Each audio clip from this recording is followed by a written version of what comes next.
Hey everybody, this is the Ask the Sensei call for September 6th, 2017. I'm Tish Hicks, the Master Sensei of the VO Dojo in Los Angeles, and this is Dan Lenard, our techno sensei at the dojo, also known as the home studio master. So Dan, in addition to being an amazing resource in terms of all things technical voiceover wise, is an accomplished voiceover artist and also part of the World Voices organization. So he knows a lot of stuff about a lot of things that are going on. So really, really glad to have you here, Dan. Pleasure to be here. So if you haven't been on a Zoom webinar call, on the bottom of the screen, you have a mute button, stop video. The things that concern you are, if you're just coming on, if you can fill out the poll so we have a sense of where folks are at, and if you want to start putting your questions in, there's a Q&A folder that has a folder with a Q on it, and it says Q&A underneath it. And if you want to communicate right in where you're from in the chat, it'll be great. We'll just a second here. Right. So let us know what questions you have, because a Q&A is less effective without questions. We can just chat about stuff. Stuff.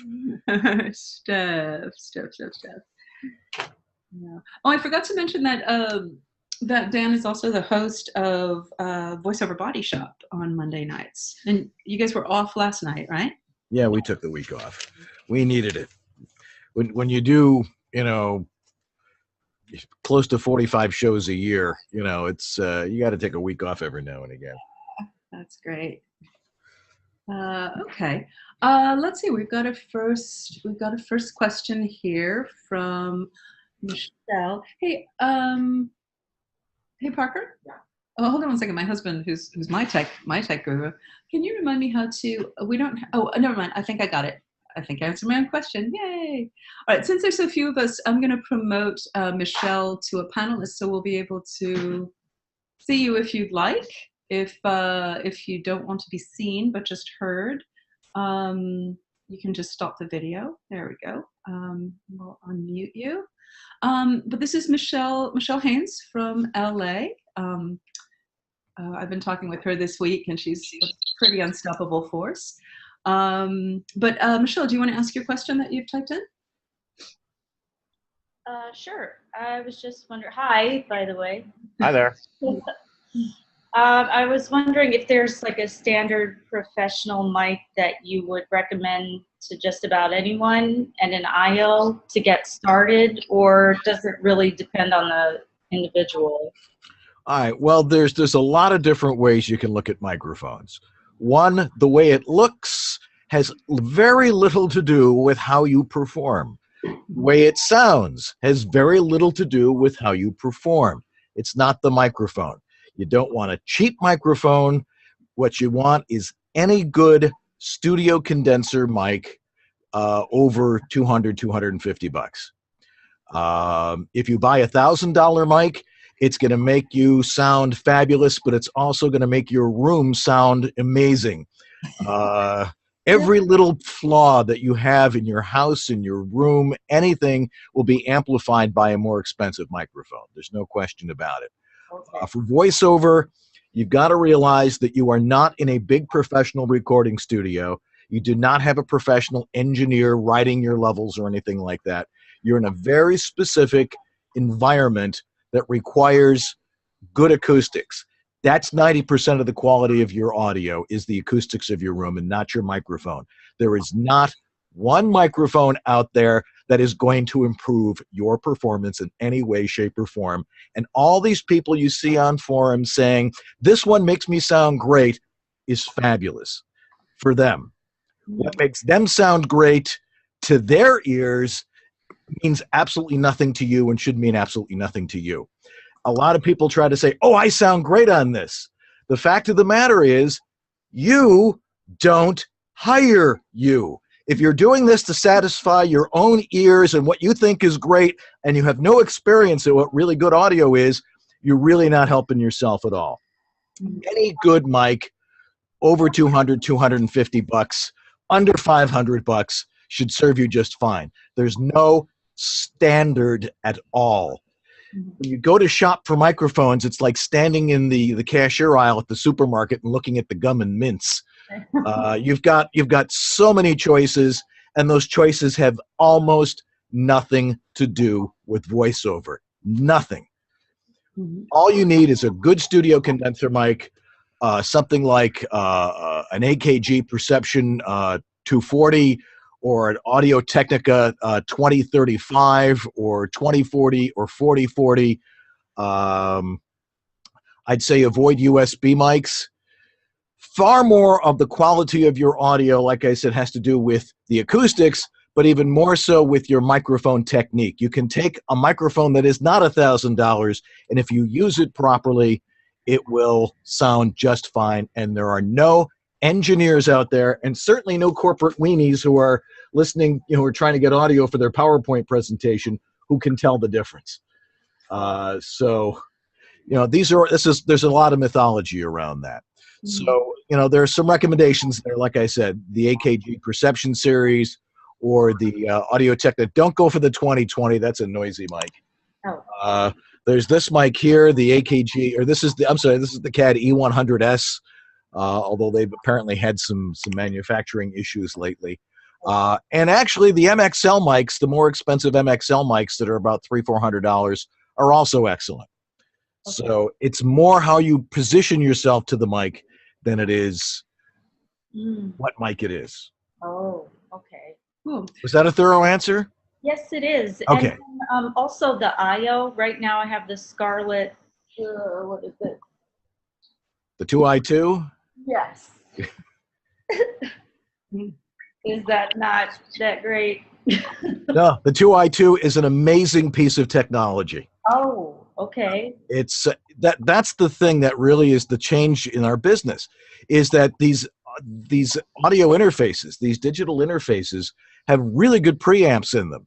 The people at Focusrite have been making preamps for a long time. They make the best ones, and they've put a really good digital preamp into the 2i2 and the 2i4 and the Focusrite Solo, the Scarlett Solo.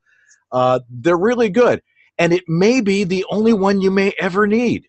Okay. If you upgrade in equipment, it's because you're making hundreds of thousands of dollars at this, and hopefully you are, and hopefully you will. But until that time, these interfaces, if you use them properly, if they're set up properly, they work amazingly. Quick addendum to that is that you've got to realize that all of this equipment we use, every last bit of it, with a few minor exceptions,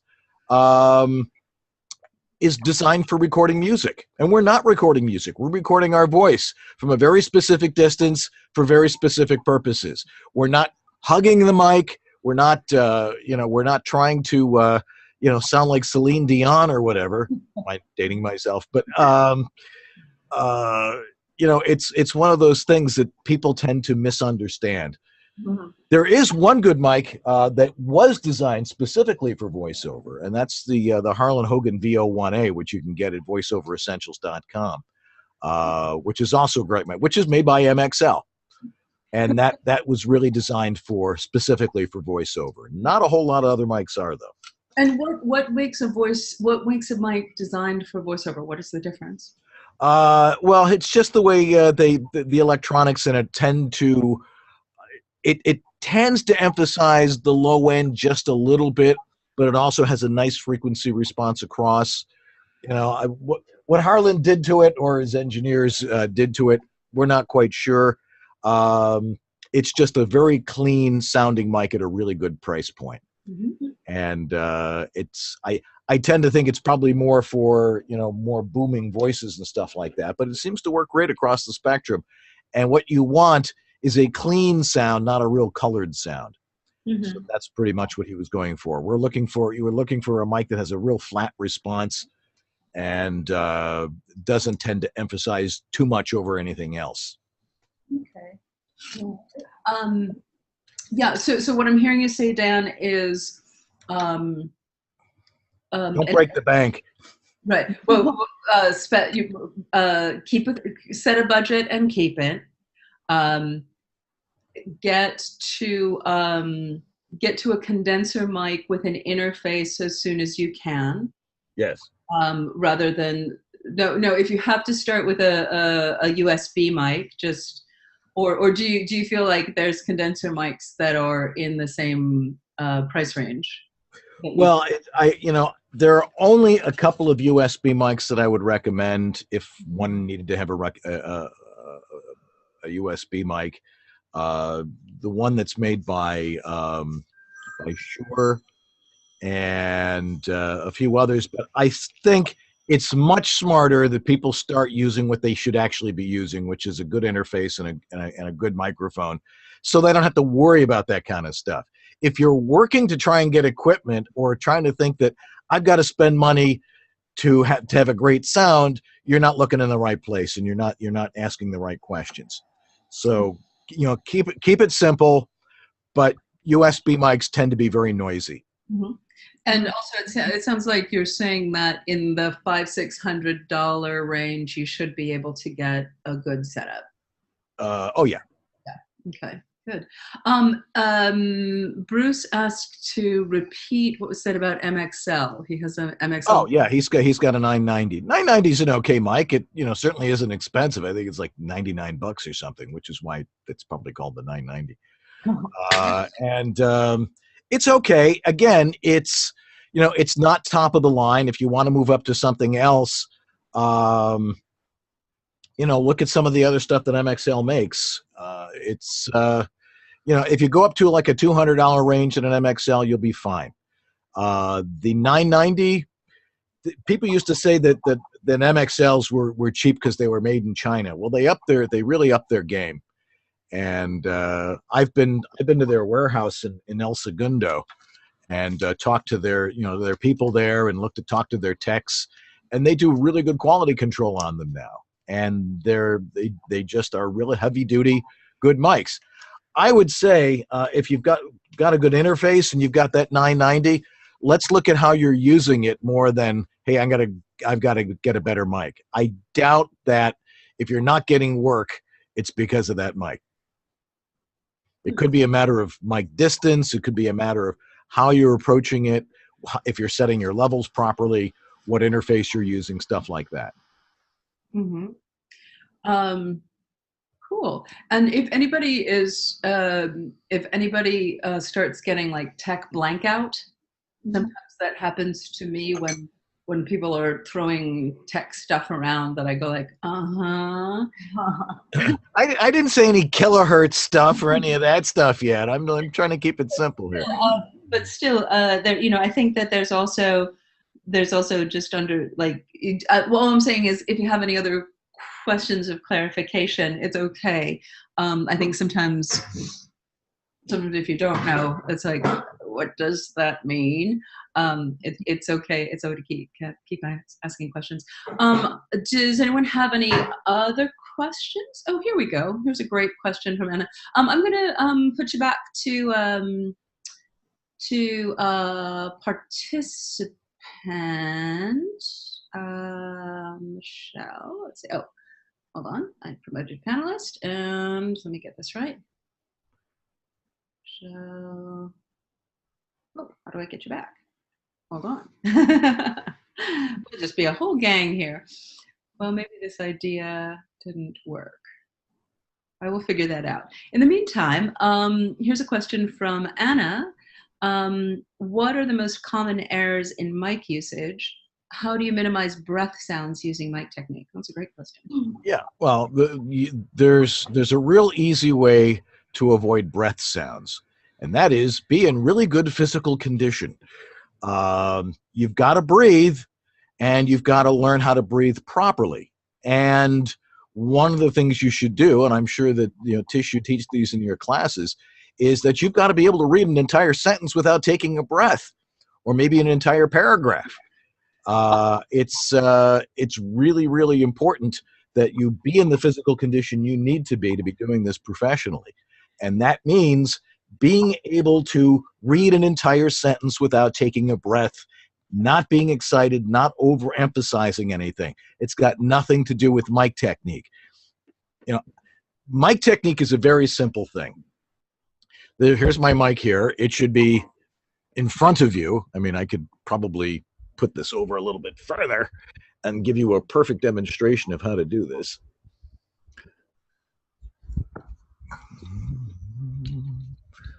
Okay. Okay. This is the diaphragm of the mic. It should be hung upside down. If you've ever been in a recording studio, if you've seen it sitting on a desk, I wouldn't go back to that recording studio. The fact of the matter is, perfect mic technique and perfect placement should be 5 to 10 inches away, or essentially, you know, mahalo, you know, that sort of thing. And the diaphragm, the round part of the microphone, the thing that picks up your voice, should be at about eye level or just a bit above, with your copy underneath. So your copy is unobstructed.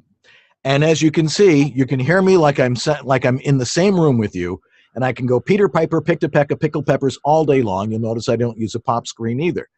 If you talk into it wrong and go Peter Piper, picked a peck of pickled peppers, you're going to get plosives. There's no need for a pop screen. When you see pictures of people with a pop screen, you're looking at tradition and you're looking at singers. You're not looking at voice actors. Sometimes if someone has a lot of spit or something like that, an engineer will probably throw something like that on there. But in most of the studios I've been in lately, I don't see them using pop screens. Some do, some don't, but I haven't seen it. So it's once again solving those problems by positioning. It's all positioning. It should be, you should be directly in front of it. You should have, it should be like at eye level, as you can see where it is with me, like at the bridge of your nose, and your copy behind it underneath. Cool. And as you can hear, it's picking me up as if I'm just sitting in the room with you, which is what you're trying to do. The idea of your home studio and your microphone is not to make you sound great. It is to make you sound like you, as you exist in the environment in which you are recording, which is a huge mistake that people make. They keep thinking they have to sound like they're on the radio in 1975, and that's not the case at all. They want to hear you. They want to hear you. They don't want to hear you putting on a voice. They want to hear you talking the way you normally talk, like we are now. And Anna, I would add to that in terms of how in terms of breath sounds. One of the things we talk about at the dojo is connection. So there's a braid of analysis: connection, logic, and energy. And connection. I find that if you are running out of breath, or there's awkward breaths, or if there's something strange about the breaths, check your connection to the copy. Because if you're connected to the copy, if you find what is really true for you in the copy that you are actually resonating with, and you figure out who you're sharing it with, right? Those 2 layers of connection. If I'm actually talking to you, I don't ever run out of breath. If you know what you're talking about, and you know why you're talking about it, and you know who you're talking about it to, we can keep on going forever and ever and ever and keep on talking, and we never run out of breath because we're calibrating. Our thoughts are ahead of our words, and our physical mechanism supports that, right? When you're thinking technically or making something sound like something, or you don't really know what you're talking about, then yeah, it's really easy to have a breath. So that's another, so there's just mic technique of figuring out positioning, and then there's voiceover technique of figuring out how are you approaching the copy and how are you minimizing the breath sounds by being connected with your copy. Yeah, there's a follow-up question for that. Leyland asks, don't some reads sound unnatural without breath sounds? And the fact of the matter is, yeah, absolutely. You've got to be able to breathe, but if you're breathing too heavy, you need to adjust that. Can I show them a trick, Tish? Yeah, absolutely. Okay, I'm going to share my screen here. Let's see here. Share screen. And while Dan's doing that, guys, feel free to put your questions in the question and answer thing. We don't just have to talk about tech. About anything that's on your mind. Okay, can you see my my screen here? Mm-hmm. Yep. Okay. All right, so this is using Twisted Wave. If I record something here, 'tis a far, far better thing I've done than I've ever done before. It's a little loud. 1, 2, 3, 4. 1, 2, 3, 4. Okay. It was the worst of times. It was the best of times. It was whatever it was. And I want to show you what a breath looks like. This is a breath here.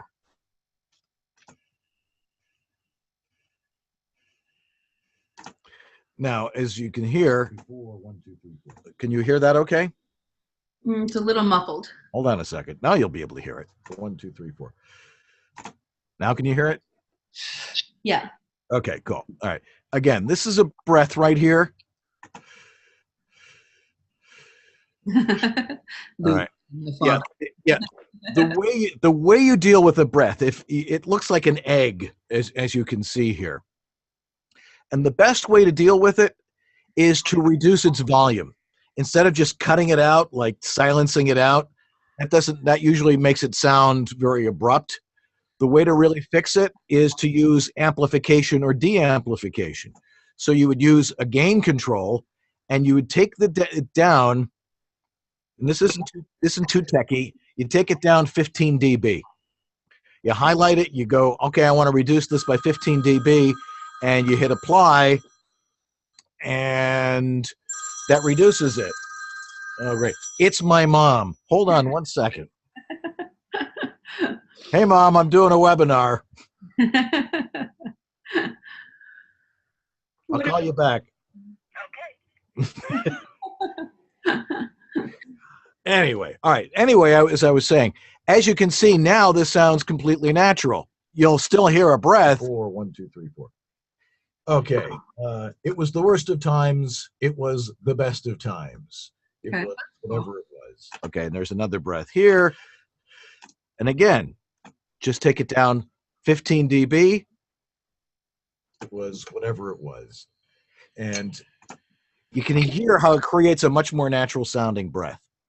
So in your editing process, you can do that. Cool. And this is different than putting layers and filters on. Absolutely. No, you want to do as little processing as possible. Yeah. This is part of the editing process, that you go in there and you just reduce the breaths and take out your mistakes and stuff like that. Yeah. But you really don't want to be adding a lot of EQ. All processing is for minor corrections, for perhaps the room tone a little bit, minor corrections perhaps for the way your mic picks you up, those sorts of things. But there is no processing out there that's going to change the way you read or the way you sound comparatively. There are a lot of people who will argue with me about that, but if you're just starting out, you will make yourself insane trying to figure it all out. So here's a question. What's the difference between amplifying and normalizing? Okay, well, they're both this. Normalizing is essentially the same thing. Mm-hmm. Let me go back to Twisted Wave here, and I'll show you exactly what normalizing does. Okay, share screen. Okay. Okay, all right, can you all see that? Mm-hmm. All right, now you can say I overmodulated here a little bit. What normalizing does is it will raise the entire volume of your file or what you've highlighted to -3 or whatever you set. Now in Twisted Wave, let's see here, it says normalize, and it will give me this screen here, and it says -3. You can adjust it to whatever you want. Optimum modulation is -3. You really don't want to get any hotter than that, and you don't want to get any, and you don't want to be modulating a whole lot below that. The ideal spot to get your levels is really between -4 and -6, which is up here. So this is also a little low, but this is acceptable. Normalizing will bring that level up to everything. The highest peak to -3. It won't raise things that are lower to -3, only the highest peak. So if I say just highlight this part here, and I use normalization on that to -3, watch what happens. Now the loudest peak is -3. If you record loud enough, so if I recorded that a little bit louder and you hit normalize, it shouldn't do anything. It's an adjustment of a half a dB, a quarter of a dB. A dB is part of the loudness scale. Mm-hmm. It stands for decibels, and the higher the number, the higher the negative number actually, the quieter it is. So also understand this part here. When you're looking at a waveform like this, you're not looking at it from the side, and this is the loud, and this is the soft. The thing where there is no volume is this blue line here. So you're essentially looking at this from the top. It's like this is loud, that's nothing, that's loud, that's nothing, that's loud.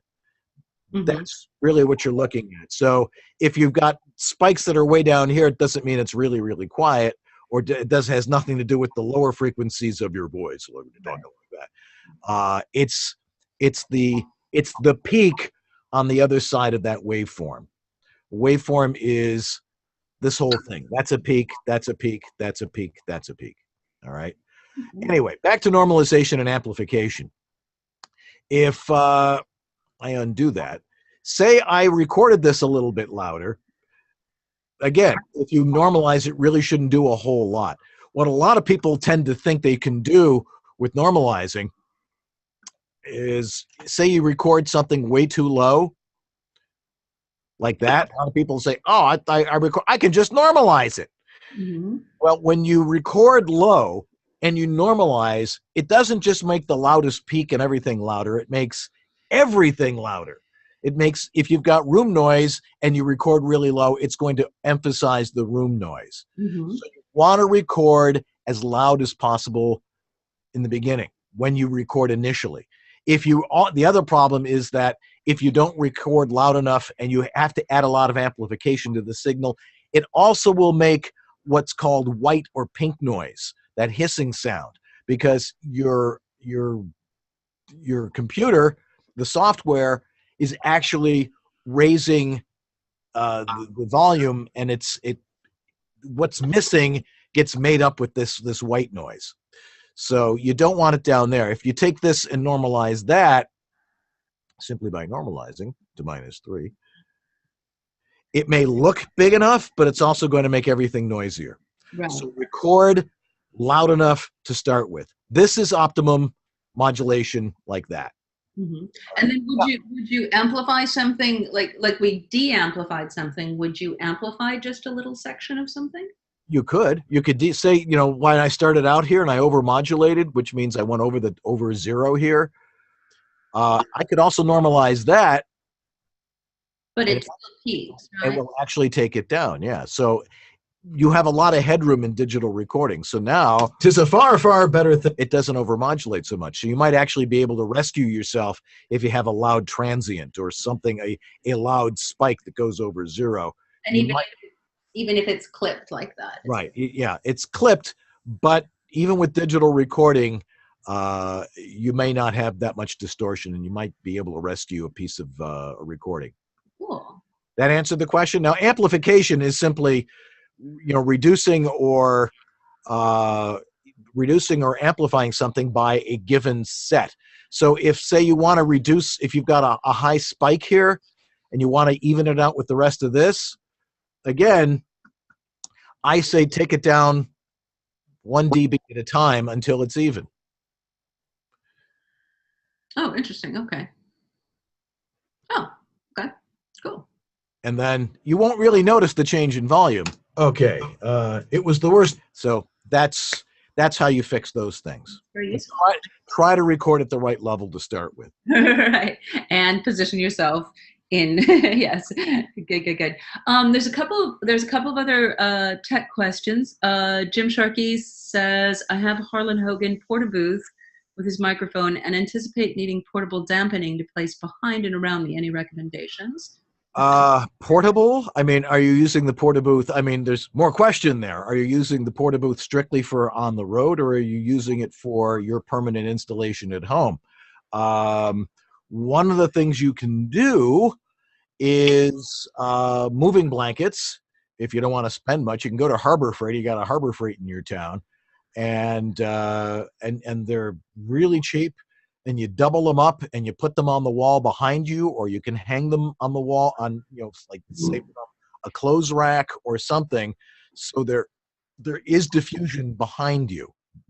That's the thing about the porta booth. It can save you if you're on the road. It was really designed, depending on which model you're using. It was really designed by Harlan for a 416.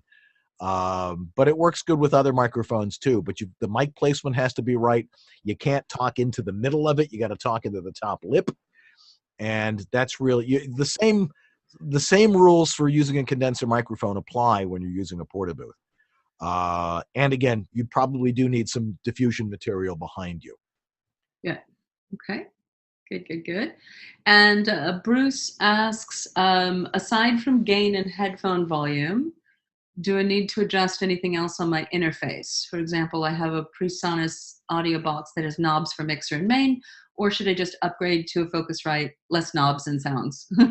Like it's the preferred. Oh, and it sounds like it's the preferred. No. Well, no.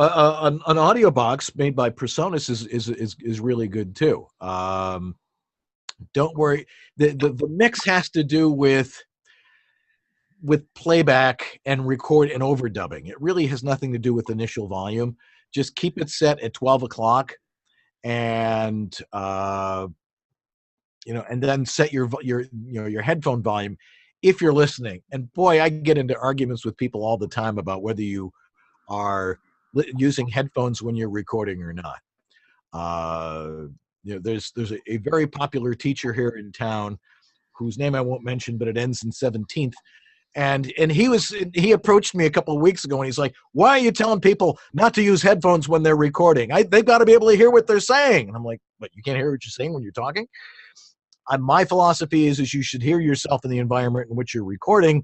If you've got, if you're doing something long format like audiobooks or something like that, and you want to be able to go back if you hear a mouth click or something and you make a mistake and you go back. It's just not a philosophy I adhere to. So it depends on the individual and what works best for you. But as far as headphones are concerned, with headphone volume, put the mix thing right at 12, or actually at 100% towards what you're listening to and not something from the computer. Because you're not actually listening to anything that's coming back from the computer. It's essentially a loopback feature. So if you're overdubbing, so say you've got a music track and you're singing over a music track, that's what that's designed for. Remember what I said, how it's all designed for music? It's not designed for voiceover. Yeah. It's a feature that's not really necessary. And upgrading to a 2i2 really isn't necessarily upgrading. The audio box sounds really good too. They have really good preamps in them. And you don't need a big external preamp. If you go onto forums and someone says, oh yeah, I got to use the Grace 101. Oh yeah, I got to use this. These preamps cost more than your entire studio is going to cost. And they do absolutely nothing that's going to affect how you perform. I'm using a Yamaha AG03, which is this tiny little thing over here. And as you can hear, it sounds fine. You're not getting a lot of noise or anything from it. It has a few interesting features on it that make it great for being able to play stuff back, which is essentially what that mix thing is for. This thing has a loopback button, so I can actually play music or anything that is coming from my computer. So if I wanted to have the girl from Ipanema on behind me, I could just call that up on iTunes and it would be behind me, and then I could mix it out. And in terms of the headphone debate, I encourage people to develop their listening skills just by listening to themselves, and being able to understand the nuances from listening with your naked ear, and then also being able to adjust and not be freaked out if you do need to hear yourself a little bit more closely. And it is everyone here's pretty experienced, so there is that paradox of, but when I'm in a session I need to do it. So cool. What else is on your mind? What do you think about any there's a lot of stuff happening in terms of what's happening in the business world. Where are you at in your own career? Where are you feeling stuck? What's stopping you? A lot of what we do at the dojo, in addition to having this technical aspect and then the skills, the technique of how you approach a piece of copy. And then a lot of the work we do is about the internal training too. Your awareness of, is stuff coming up every time you come in the booth, you have some sort of internal critic that has something to say as well. So this is, the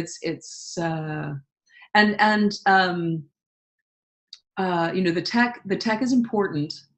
And not to say that it's not part of the equation these days. You have to be able to know this, and you need to be able to produce competitive sound, and you need to be developing your ear. So you can hear the nuances. But as Dan said, it's secondary. It's secondary to what happens. Okay, here's some questions. Good. Andre asks, can you talk about the technique of approaching a piece of copy? I can share some basic tools that we use here at the dojo. And I always preface everything that I talk about here with the idea that what we share here is a way of thinking about it, not the way of thinking about it. The word dojo means the place of the way. We're here to facilitate you finding your way, right? The place of the way of karate, the place of the way of voiceover. So the most important thing is you find your way. But let me give you a little nutshell of something that we call the pre-flight checklist. So if you think about a pilot, no matter how skilled or how beginning they are, there's a methodology, there's a protocol of a pre-flight checklist that anytime you get in a plane, you figure out what's going on with the plane, and you figure out what's going on where you're at that day, and you make sure everything's has been checked. So there's five parts of the pre-flight checklist. One we call corner to corner. That's making sure you take in all the information on the piece of on the page. Every spec. It's really easy, like when you're like blah blah blah me, or oh, I'm just going to this part, and you forget to read the specs, or you don't see that it's a 30-second spot, or you didn't see the title of the spot that was OMG or something like that. That might shift the choices you make. The second is a tool that we call the Zen Pass, which is basically slowing down. I sometimes I think of it like making it a matrix shot. So so that you slow down to take in each word individually. So it ends up sounding and feeling like this. So you just take this moment, take this time. It's neutral. I'm not making anything happen. Just take the time to explore and get acquainted with that word. Now, after you do that, boom, It's just let it be there. The familiarity is there. Oh, I've seen you before, word. I've had you in my mouth. Oh, that didn't sound right. But you know, I know what this is, and we want to explore how do you open up the essence of the word, right? Allow the essence of the word to come up. So corner to corner, pre-flight checklist, and then this braid of analysis that I briefly mentioned in terms of the breath question. So if you think of a braid, 3 strands. If you think of the middle one and most important one that you pull on first is connection. How does this resonate for me? Who am I sharing it with? The second is logic. What am I saying? How am I saying it? And the third is energy. How much energy is required and how does it flow through? And you think of all of these things are constantly being overlaid and applied throughout a piece of copy. And that's where the trick comes in. So those are some basic tools that we talk about here at the dojo that allows you to look at each piece of copy on several different levels and then develop your skills with each of them to allow all of this that you can analyze to come out of your mouth. Right, that's the main part. You need to connect up, you need to understand, and it needs to come out of your mouth. Anyways, is that helpful, Andre? Does that make sense to you? Any follow-up questions from Andre or anyone? And this is sort of the foundation of everything we work from at the dojo is a basic philosophy that voice is communication, and communication is an exchange of vibrational energy. So that's it. What I'm feeling in me is somehow communicated to you so that you can feel it, right? It's an exchange of vibrational energy. So that allows for a very organic approach, and then the technical comes secondarily. Or usually the technical takes care of itself when you know what you're talking about. So good. I think that seems good. Let's move on. Good. I'm glad that came through, Andre, and happy to talk about it more.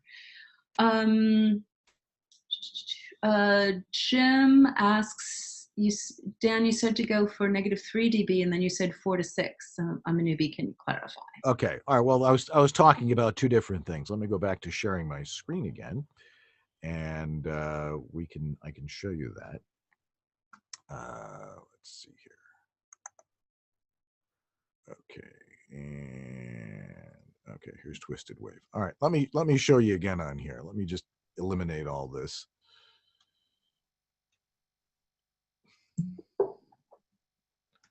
Okay, so if we start here, when recording, and I'll set the levels here and I'll show you what I mean. When you're recording, you want to be peaking around here with initial recording. The normalization is another thing. I mean, they're the same, but they're not. What you want to be able to do is give the producer you are sending audio to what's called headroom so that they can work with it. And if you're at -4 to -6 initially, it's really clean. And if you go from if you are peaking between -4 and -6, you don't have to normalize. As a matter of fact, the only time you should normalize is after you've done a lot of processing. And if you're not doing any processing, then you got no need to normalize. Does that make any sense? Anyway, well, let me hit record and I can show you exactly what I'm talking about here. Okay. Test 1 2 3 4 1 2 3. Testing 1 2 3 1 2 3 4 1 2 3 4 1 2 3. Without talking too loud, my normal voice, as you can see, that's a little loud. So I turn the volume down just a little bit. You should be recording somewhere around here, and maybe just a hair louder. So in your normal speaking voice, you're going to see a significant waveform there. And the peaks really shouldn't be above -4 for a number of reasons. But this is the volume you should be recording at, like this. Now, the reason that I said between -6 and -4 is if you get too loud, again, there was that thing I showed you before. Just take it down 1 dB at a time, and it doesn't affect the volume. It doesn't affect the sound at all. Without talking too loud. Wait a second. Boom. So in a nutshell, yeah. So yeah. If you're normalizing, you would normalize to -3 dB. Right. And where you want to record is sort of in this 4 to 6, the sort of yellowish range. Right. Yeah. You don't want to go into the red too much. You want to go from the green well into the yellow, maybe a little bit of flash of red somewhere along the line there. And you should have seen I mean, let me hit record again here and watch the meter over here next to Tish and I, right here. Hit record. 1, 2, 3, 4, 1, 2. All right. So ideally, that's a little loud. Ideally, you want to be up into the yellow, a little bit into the red every now and again. So the red is not necessarily bad. It's when you go up to 0 that it gets bad. So you really want to be able to always, when you set your initial levels, it should be green into yellow with an occasional flash of red. Like I said, which isn't necessarily bad, but that's optimum level like that. And that's the way you should record. If you make it really low, you're not helping yourself and you're not letting the microphone breathe, which is what you really need to be doing with this. Excellent. And so the peaks, as you can see over here, between -6 and -4. Right. That's, I mean, you can be at -6 and that's going to be okay. You just don't want to be down at -12 or down here where your peaks are. Yeah. Okay. Right? Now, if I normalize this entire file, watch what happens. Not a whole heck of a lot. It just reduced the upper peaks down to -3, and now you've got a perfect file here. So cool. Excellent. Is that helpful, Jim? Yeah, good question and great clarifying. I'm going to put, Andre has we've got about 10 minutes. I'm going to promote, where is everybody? The chat, where is everybody? Just click the chat thing. Oh, here we go. I'm going to promote Andre to panelists so he can ask his question, which is sometimes a little bit easier we should be able to hear you now. Just needs to unmute his mic. Yeah, if you can unmute your mic. You got it. Thank you so much. Appreciate it. Should I turn down or something? You're good. You're good. Okay. My question to you, Tish, is a lot of instructors out here in Los Angeles, you hear them throwing out that phrase, when you read the copy, talk like you're talking to your friend or one person. How do you deal with a lot of these phrases and these quotes like that when you're reading the copy, the copy, and then halfway, like 2 lines down, it turns into a spokespiece. It's like, hey, Clorox bleach doesn't stick to the stains, but we created. It's like, okay, now am I a spokesperson or am I the character or am I, what? I mean, does Dan understand what I'm saying? Do Tish? I do. What I'm saying? Yeah. So what? This is the process then. So you in terms of who you share it with, yes, that is, our job is to make things that are written in a very retail-y way, in a selly sort of way, make it sound like we're sharing something. Right. Right. So that's ultimately what our whole job is. And one thing that's really helpful. Yes, there's a skill set. There's a skill set that's called reading comprehension. Our ability to look at the words and have them come out of our mouth is one thing, right? And that's necessary. And it goes back to that differentiation between sharing something and reading something. So if you look at something that starts getting really retail-y, a great way to approach that is, I call it either the gist of it, like put the gist of it in your own words, or paraphrase it. So if that it says Clorox is the most supreme cleaning liquid that there is, like, oh, if you need to clean something, Clorox is the best that there is, right? So you can take, if you understand what you're sharing, and then figure out how to, even though it's maybe a phraseology that you would never say in a million years, that's a way in, because we're always just looking for ways in, right? And there's no steadfast. Right? The thing that happens when you choose somebody, and I articulate that as one real person that you know in real life, right? As opposed to, a man, or people who clean their counters. Mm-hmm. It allows for the specificity.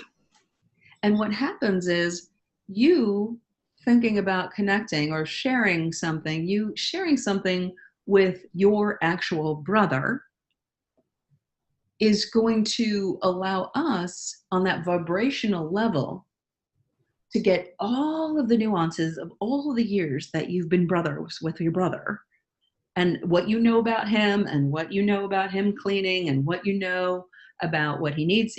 All of those nuances will come through when you're connected up in that specific way. When you're speaking generally, then anybody can come up and read those words, right? And then the trick of this, and I don't like to say trick, because someone's playing a trick on you. The thing that becomes the skill that you develop is we don't want to get caught up in the tools that we use. So if something's not working, if that choice of person is like, well, or you don't want to get caught up on, well, should it be my brother, or maybe it's Aunt Myrtle? No, hold on a second. I think it should be my best friend from no. Here's all the choices. We work to expand all the choices that are possible, open our minds to what's possible, and go, boom, make a choice. Connect up. How did that sound? What did that bring? Okay, great. Make another choice. Right? Does that make sense? Yeah, that makes a lot of sense. And I understand what you're saying. There was a little bit of a lag there, and you said something about paraphrasing, and I didn't know how, well, I go in times when I go on auditions and basically change copy every now and then. But, you get to the thing about people saying, oh, you're dropping words, or basically, You use paraphrasing as a tool prior. So you use paraphrasing as a way to get you into the copy, bring the copy to you. And I suggest bringing the copy to you as the way to approach it. So if you're not getting something, sometimes it's a matter of pulling on the logic. What am I talking about here? What is the function of this paragraph? Oh, okay. I'm trying to do this. So sometimes it's logic, but it's more bringing the copy to you. And if that's how you would never say it, then how would you say it? And if you say it a couple of times how you would say it, then going back to how you would never say it is infused with you. Does that make sense? Okay. Yeah. No, trust me, I understand what you're saying. Which answers my follow-up question to you, because it's more or less like, if I'm talking to a friend or Aunt Myrtle or whomever, that I, chose in my mind to personalize this, these are a lot of words. I probably wouldn't say this much to Aunt Myrtle about, cleaning the toilet. So that's really, I guess I'm concerned about all these things, these terms and phrases about, personalizing it, when I just want to naturally just let it flow through me and just come out of me. Because I understand what, go ahead, I'm sorry, go ahead. No, but that's the thing. Ultimately, we do want to let it flow. Then when we make that specific connection, okay, specific connection, if you can develop like, oh, I know what I know what I feel like when I use Clorox bleach. And if it's positive or negative, right? Because if you... I lost her audio. Okay. No, it's a helicopter. It's a helicopter. Yeah. I live in South Central.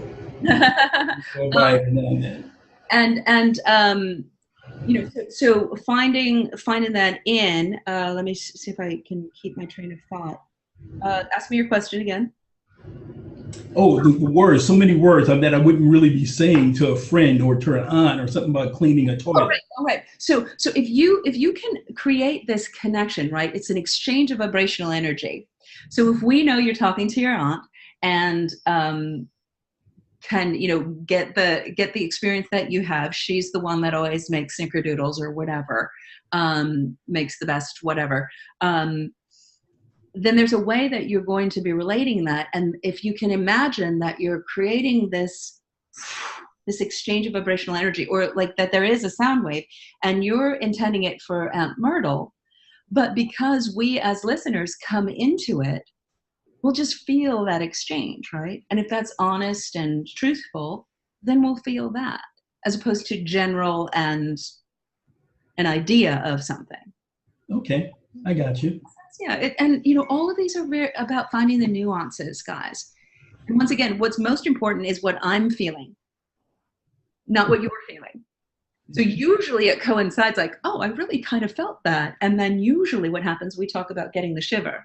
If you're really connected and you really settle in and you're really just sharing something, usually, I'll give a quick example. And I know we're getting close to time. Oh, we're actually out of time. Yeah. Let me give a really super quick example, and then we'll wrap up. And if you have questions that have not been answered, I'll take a couple of minutes and answer stuff in a text real quick afterwards. There's not that many of us. But I want to share this example. Last night we were on the basics, the Mystery to Mastery Basics weekly workout. It's a weekly virtual workout that we do.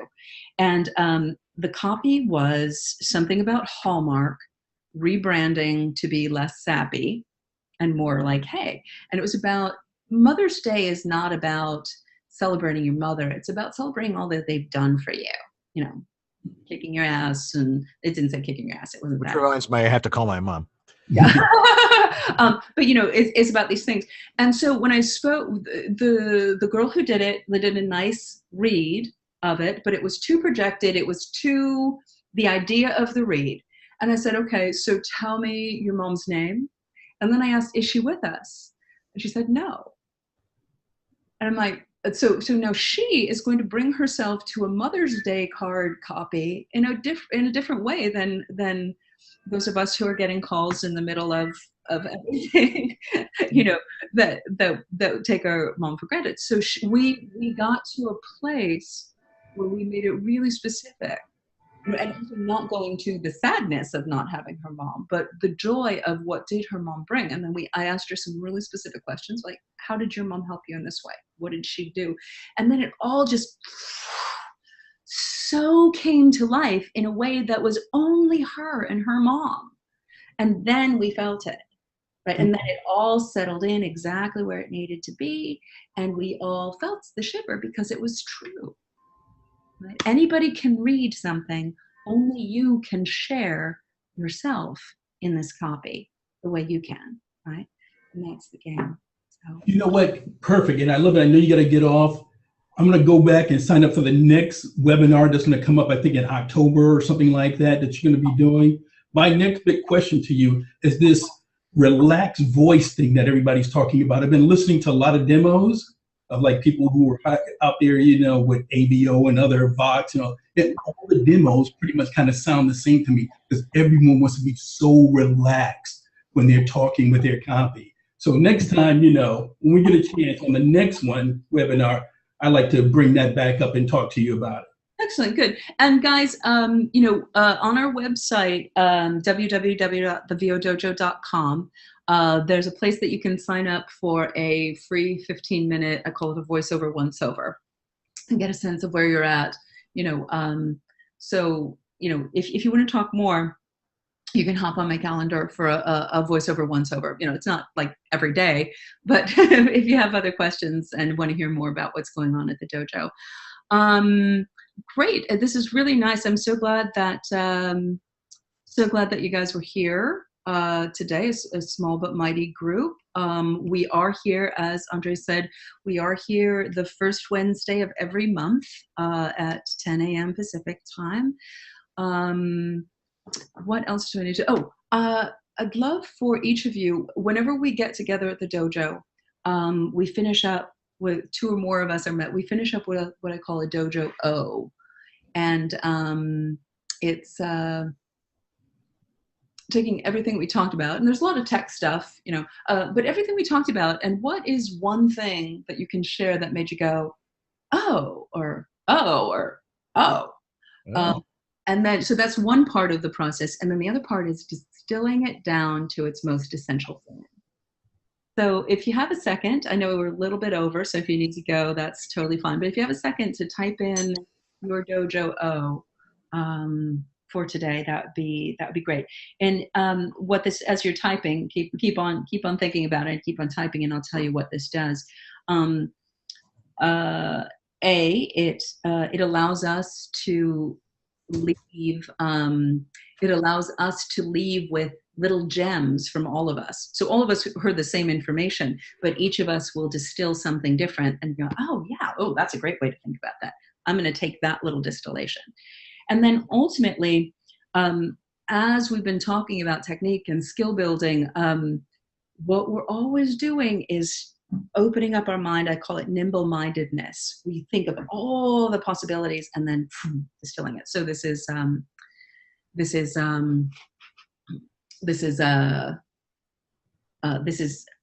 exercise. We're exercising our mind. This is how a VO Pro's brain works.